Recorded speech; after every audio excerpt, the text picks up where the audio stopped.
Well, good evening, everyone. What do you think of Greater MSP? Best place ever. And with Ravi, we'll call it the Greater MSP Church, or whatever your religion is, obviously, with great leaders like the ones we've seen tonight, Mayo Clinic, the University of Minnesota, Polar Semiconductor, and obviously, I hope that today you will all love Delta Airlines with the brilliant performance from Amelia, even if you don't jump the line so ahead of the Sky Club. But we do big things here, and Greater MSP is about big things and getting them together. And the good thing is that we're getting noticed here in the state, in the country, and around the world. In January, I had a chance to attend a few conferences. One was in Saudi Arabia on mining and water, an interesting place where they have great ambitions, they have great plans, they have a lot of energy, they have a lot of funding, they have a lot of great ideas. They're just missing one small thing. They have zero water. No lakes, no rivers, no rain, no snow, no ice, all the things that we do have here as well, and we should keep that in mind. And the other one was in Davos for the World Economic Forum, which was its annual meeting up there. And I attended sessions with key ministers from key countries and CEOs from the largest world companies. And across the board, whether discussing all the key topics of the day, tariffs, geopolitics, but also water scarcity, climate change, tech advancement. When we think about the change that AI are going to bring, it's going to be absolutely massive. And if we thought that natural resources were short in supply, well, let's rethink with AI. We estimate that we will need the power equivalent of the whole of India by 2030 to power AI, and we will need the drinking water supply of the United States in the next 5 years. That was in no projection, so whether you believe or not in climate change and the needs as well of protecting natural resources, well, if we want AI, if we want all the good things that AI can bring, we will need to think a bit differently, and in that sense, I think that Minnesota is in a very special place. So it was clear also that public-private partnerships are hard to come by. And for some reason, they are hard to get done. Because getting leaders from different sectors to come together is one of the biggest hurdles we face, as we're noticing it obviously around us and between countries. But I see that even at my kitchen table as well. It's not always perfect harmony, usually, so I have the whole group against me. Well, it's one way to learn as well on how to create new partnerships as well. And it's the point. It requires us to get at the same table, to put aside our differences, and to be willing to work collaboratively for the greater good around us. Because if the world around us is doing well, there's a good chance that we will be doing well, that our companies around us will be doing well as well. And when we do that, we unlock the potential to turn the world's biggest challenges into some of the greatest opportunities. We're proving that by what we're doing with sustainable aviation fuel, SAF, now that you know what it means, right here can be done in Minnesota. And we've gotten there because of terrific leaders, like Amelia, that you've met for the second time tonight as well, and people from Excel Energy, from Bank of America, from Cargill, from my company as well, willing to get together for the greater good. Many are asking me, why Ecolab on sustainable aviation fuel? That's not exactly where we spend most of our time. Well, we can help, but most importantly, we can create a community. We can get things done by bringing people together. And as you've heard, only 2 years ago, there was no SAF in Minnesota. Interestingly enough, most of the places were in California, where most of the supply was coming from the Midwest and going to California, which is not exactly the most optimized way to get carbon under control as well.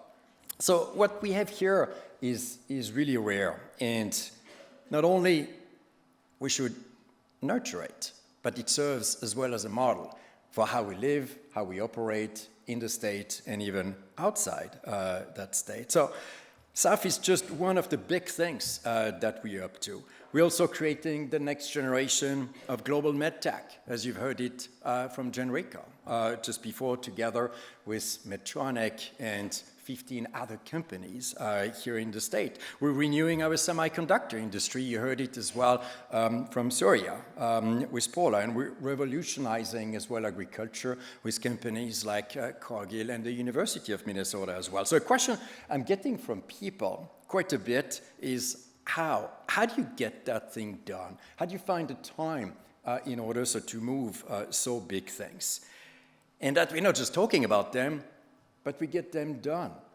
And Peter, in all his humility, it's important that we also mention how much money we brought here into the state. Over $2.5 billion, close to 5,000 jobs as well over the past 3 years alone as well. So it's truly happening. So how do we get that done? It's both simple in a way, and it's complex. The simple answer is innovation. You have heard it as well, so from many tonight and just from Genrico, so just before.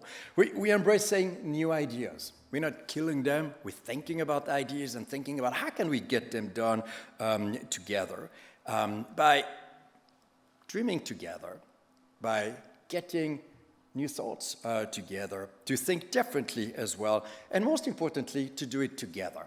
Wherever we come from, whatever the country, whatever your religion, whatever your background, whatever your party, this is not what matters. It's going to bring all the differences, all your experiences at the table to get big things done. And that's a big strength of Minnesota. I've had the chance to live in 10 different countries, in Asia, in Europe, here in the Americas. I have never seen a place where people can get together, put the differences on the side, and saying, we're going to get those big things done because it's good for the communities, it's good for our next generation, and it's good for our companies, ultimately. So I think that Genrico's formula of thinking big, starting small, and moving fast is the magic of this state and how we think and how we succeed as well. That's how we're turning ambitious goals into real results. Innovation is both bold and practical. It's about doing new things with a purpose. It's about creative problem solving that addresses pressing issues for Minnesota, but also for the world. And I had a chance to share many of those around the world during my trips as well, and sharing the ideas, the experiences that we have. How can we help others and creating those connections and doing even greater things together? Innovation is Minnesota's tradition. This place is known for doing new things and finding new ways to do things even better. It's what created the company I have the chance to lead for 101 years. We've been in business now, starting from a smaller cleaning company that nobody had ever heard of, actually into the world's largest water, hygiene and infection prevention company in the world. That last year alone protected close to 1.5 billion people from infection, protected enough water for over 800 million people on our path to get to 1 billion. It's not driven by just saving the planet. It's really our purpose is to grow fast by growing our impact and growing our teams and communities. And that's a typical Minnesota example. And Greater MSP is rekindling that innovative spirit because we have the courage to try and sometimes to fail. And we did fail as well. We have a process that works, and we have the discipline to keep at it when it gets hard, like sometimes the last few months. And especially when some people are doubting about the fact that it's doable, it's feasible, we can get it done. And here we can. We can't forget that Silicon Valley started here in Minnesota. We then built the medtech capital of the world, the agriculture capital of the world, the water capital in the world, and we're just getting started. Not many states benefit from so many different industries, so much talent, so much expertise, so much capabilities that we can leverage within our own organization and across organization as well at the same time. And we're not asking for permission, but we're asking for partners. So if you aren't part of Greater MSP today, well, we want you to be. And if you are, thank you. You've just boarded on the right flight. I hope with Delta as well. I'm getting some Sky Miles every time I'm saying Delta, so I keep doing that.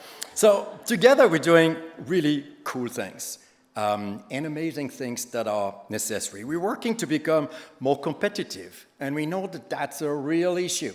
We're not where we should be in Minnesota, but we will get there because we know how to get there.